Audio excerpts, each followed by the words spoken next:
Project Lakotei Sichais Paushas Vayishlach Yud Tes Kislev.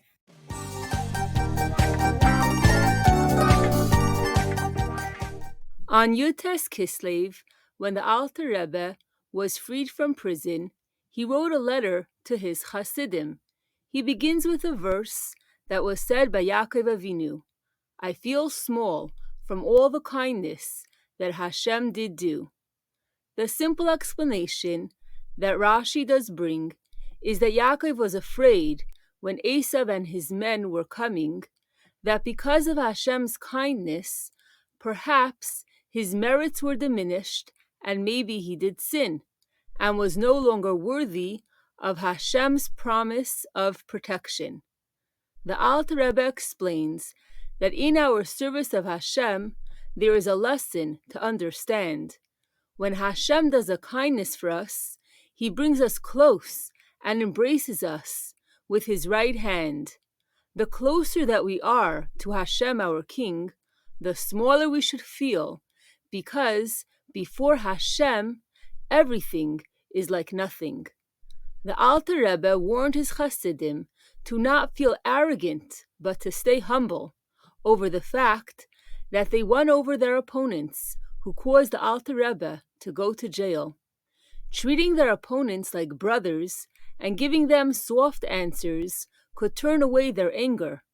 For as waters reflect one's face, so does the heart of one man reflect the heart of another.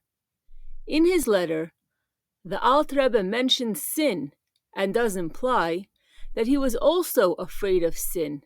And the question is, why? How could we say that Yaakov Avinu or the Alter Rebbe did sin when they were perfect tzaddikim? In this case, a chait doesn't mean a sin, but rather it means a void when something is lacking. It refers to the stage that comes in between two stages of growing.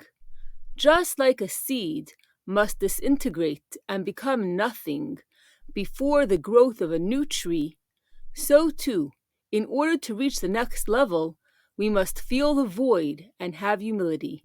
To an olive, the first level of greatness does compare. You can enjoy it after making a bracha loud and clear, or you can put it under an olive press where it gets a harsh blow and olive oil begins to flow.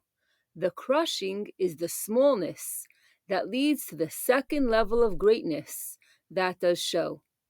This level of smallness is a place of vulnerability. This is where Yaakov Avinu stood, and therefore he said to Hashem, "Please save me." To go from Haran so low to Eretz Yisrael so holy was a huge leap that needed Hashem's aid. He davened that Hashem should help him and keep the promise that he made. The Alter Rebbe spread Chassidus far and wide, but in jail he was in a state of smallness and pain because he couldn't teach and guide. The Baal Shem Tov and the Maggid of Mezrich visited him in his prison cell physically. They promised him that he will spread Chassidus on a completely new level when he gets free. Even after the Alter Rebbe was free from danger, he felt as small as can be. Although he had the promise of the Baal Shem Tov and the Maggid, he turned to Hashem with a plea. "Please help me leap from the level of teaching Chassidus before my imprisonment to the new phase, so that the promise of the Baal Shem Tov and the Maggid can reach its fulfillment." The difference between the Chassidus that the Alter Rebbe did share before Petersburg and after Petersburg, to all the Hasidim it was clear. Before Petersburg, Chassidus was necessary so that the Yidden could spiritually survive. After Petersburg, Chassidus is necessary so that we can be prepared for when Mashiach does arrive.